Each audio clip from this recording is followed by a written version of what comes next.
यदि आप अपना समय, परिश्रम और पैसा व्यर्थ नहीं करना चाहते तो इन 4 लोगों की कभी सपने में भी मदद मत करना।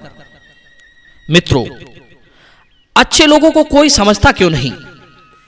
एक कहावत है, सीधे को लोग समझते क्यों नहीं। ज्यादा अच्छा बनना भी दुख का कारण होता है। जिस तरह केंचुए को लोग उसके सीधे स्वभाव के चलते उसे मछली का भोजन बना देते हैं, वहीं सांप को देखकर उनका पसीना छूटने लगता है।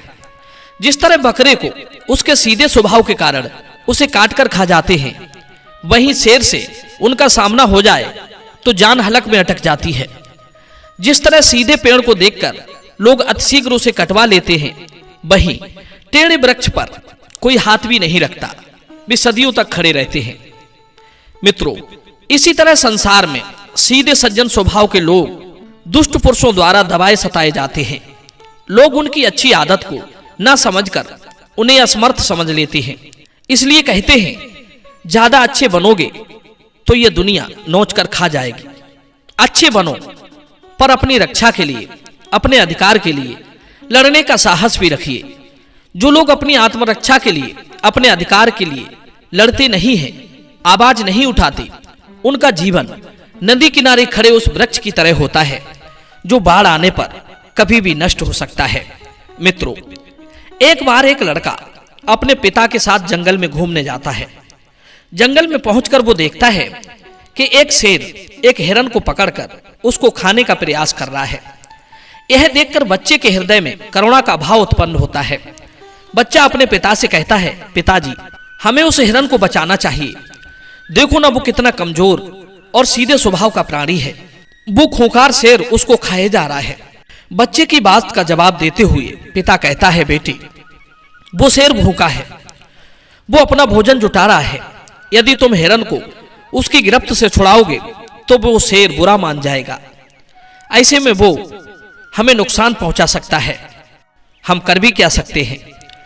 यह बात विचार करने की है कि एक जगह यदि हम किसी को फायदा पहुंचाने का प्रयास करते हैं तो दूसरी तरफ हम किसी का नुकसान भी कर रहे होते हैं। अच्छाई और बुराई के 2 पहलू होते हैं। अब प्रश्न यह है कि एक व्यक्ति को अच्छाई के लिए क्या काम करना चाहिए जो उस पर किसी तरह की बुराई ना आए, वो किसी का बुरा ना हो। इसके लिए उसे कर्मों का पूरा ज्ञान होना चाहिए, तभी वो अच्छे बुरे का फर्क समझ सकता है। मनुष्य को इस बात की जानकारी होनी चाहिए कि अच्छा कर्म क्या है और बुरा कर्म क्या है। इसके लिए मैं आपको एक कहानी सुनाता हूं। प्रिय बंधुओं, बात उस समय की है जब गुरुकुलों में बच्चे विद्या अध्ययन के लिए जाते थे और वहीं रहकर शिक्षा ग्रहण करते थे। ऐसा ही एक गुरुकुल था जिसमें बहुत सारे विद्यार्थी पढ़ने के लिए आते थे। उसी गुरुकुल में एक आनंद नाम का लड़का विद्या अध्ययन करने के लिए आता था। गुरुकुल में शिक्षा के साथ साथ संस्कारों को भी सिखाया जाता है। उन्हें यह बताया जाता था कि मनुष्य को हमेशा भलाई के काम करने चाहिए, सबकी मदद करनी चाहिए। अच्छे कर्म ही इंसान को अच्छा बनाते हैं। यह बात उस आनंद नाम के विद्यार्थी के दिमाग में अच्छी तरह से बैठ गई थी। जब वो गुरुकुल से शिक्षा पूरी करने के बाद अपने गांव में लौटा तो वो अपने गांव में सबकी मदद करने लगा। कोई भी उससे कुछ भी काम करने की कहता तो वो कभी मना नहीं करता था। सबकी मदद करके उसे बड़ी खुशी मिलती थी। वो सोचता था कि मैं लोगों की मदद करके उनके दिल में अच्छा इंसान बन रहा हूं। धीरे धीरे समय गुजरता चला गया। एक दिन उसने गांव के लोगों की बातें छुपकर सुननी चाहिए कि देखें कि लोग मेरे बारे में कैसा सोचते हैं। जब उसने गांव के लोगों की बात सुनी तो उसे पता चला कि गांव के कुछ लोग उसकी मजाक उड़ा रहे हैं। कोई कह रहा है, अरे यार, वो तो बिल्कुल ही मूर्ख है। दूसरा बोला, मैं तो बहाना बनाकर उसको अपनी मदद करने के लिए कहता रहता हूं। एक बोला, जितना काम ले सको ले लो, वो तो गधा है, चाहे जितना बोझा ढो, वो किसी को मना ही नहीं करता। उसकी मूर्खता का जितना लाभ उठा सको उठा लो। गांव के लोगों से अपने बारे में ऐसी बातें सुनकर उसे बहुत क्रोध आया। सोचने लगा, लोग मेरी अच्छाई को मेरी मूर्खता समझ रहे हैं। आज उसे एहसास हुआ कि उसने जितनी भी लोगों की सहायता की थी वो सब व्यर्थ चली गई। उसने निश्चय कर लिया कि आज के बाद वो किसी की सहायता नहीं करेगा, और उस दिन से उसने लोगों की सहायता करना बंद कर दिया, चाहे कोई कितना ही परेशानी में क्यों ना होता। आनंद को एकदम बदला हुआ देखकर गांव के सब लोग बड़े हैरान थे कि आखिर जो लड़का कल तक बड़ा दयालु था और परोपकारी था, वो इतना निर्दयी और कठोर कैसे बन सकता है। माता पिता ने भी पूछा, बेटे ऐसा क्या हो गया, तुमने अपना हृदय इतना कठोर क्यों बना लिया है, अब तुम लोगों की सहायता क्यों नहीं करते हो। तब लड़के ने बताया, पिताजी इस जमाने में किसी की भलाई करके कुछ हासिल नहीं होता, उल्टी बुराई ही मिलती है। कई बार भला करने वाले विपत्ति में भी पड़ जाते हैं। मैंने अब तक गुरुकुल में जितनी शिक्षा ग्रहण की है वो सब बेकार चली गई। इस संसार में कोई किसी का नहीं है। अगर कोई व्यक्ति सच्चे मन से किसी की मदद करता है तो उसे बेवकूफ समझा जाता है। इतना कहकर वो लड़का रोने लगा। उस दिन के बाद आनंद बहुत परेशान रहने लगा। माँ बाप भी बेटे के बदले हुए स्वभाव से बड़े दुखी थे। वे उसे पहले की तरह देखना चाहते थे।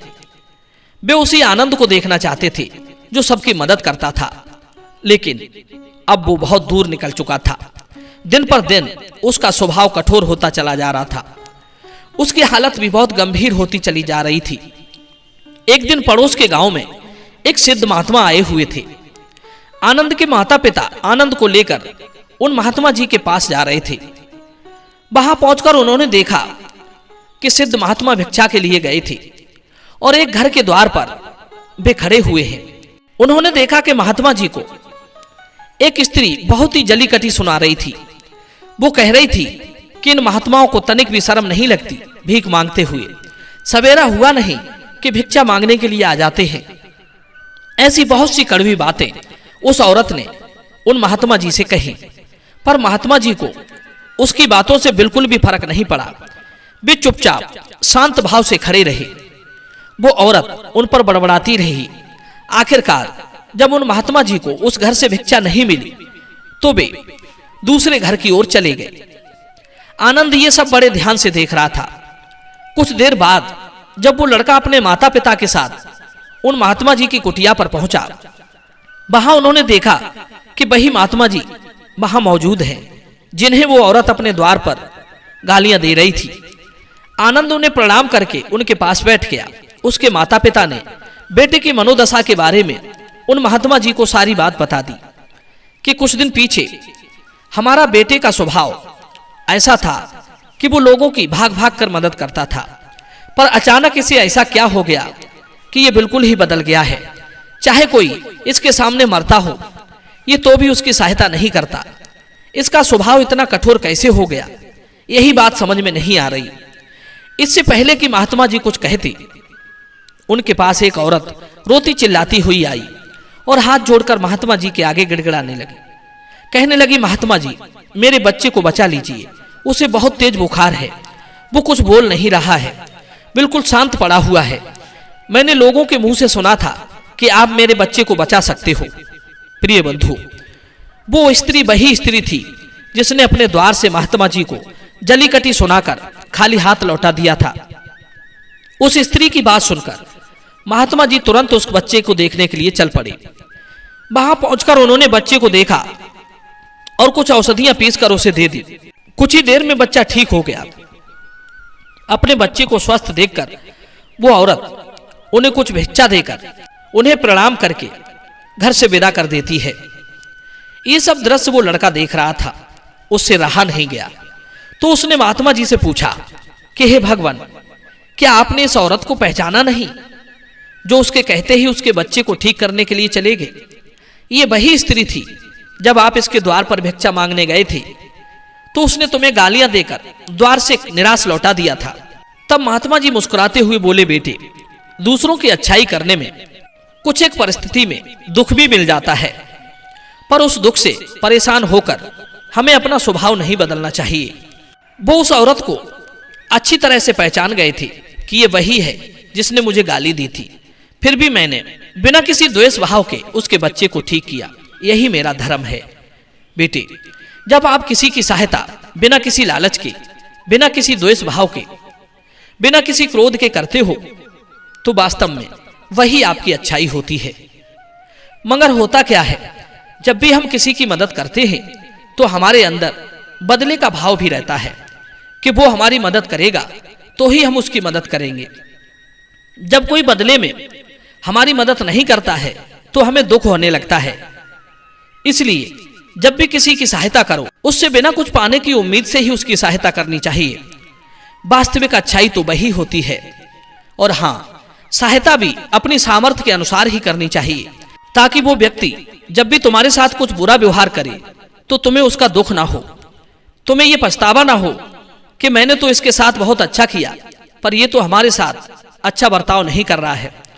इसलिए किसी का उतना ही भला करो जिससे तुम्हें दुख ना हो। दूसरी बात, मदद भी सोच समझकर, पहचान कर करनी चाहिए कि इस व्यक्ति को वास्तव में आपकी मदद की जरूरत है या नहीं है। मान लीजिए किसी पति पत्नी में झगड़ा हो रहा है और पति अपनी पत्नी को पीटता हो।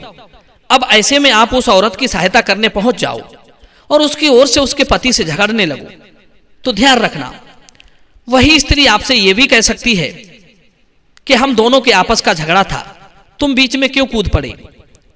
उस स्थिति में आपको भी कष्ट हो सकता है। कई बार कुछ लोग दया के पात्र होने का दिखावा करके आपसे मदद मांग सकते हैं, आपका नाजायज फायदा उठा सकते हैं। इसलिए बेहद जरूरी है कि पात्र को पहचानो या फिर मदद का तरीका बदलो। मान लीजिए कहीं पर कोई बच्चा भीख मांग रहा है, तब आप उसकी मदद कैसे करोगे?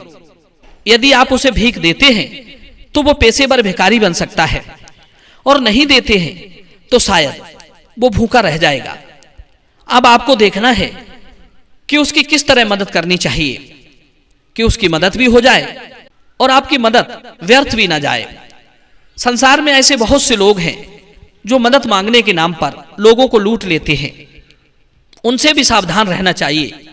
कुछ परिस्थिति में जहां पर आपको संदेह हो, वहां कानून के सहारे के साथ ही मदद करनी चाहिए। आलसी लोगों की कभी भूलकर भी मदद नहीं करनी चाहिए। कहते हैं आलसी की मदद करना उन्हें मौत के मुंह में धकेलने जैसा होता है। स्वार्थी व्यक्ति की भी कभी मदद नहीं करें, वरना आपका समय, पैसा और परिश्रम व्यर्थ जा सकता है।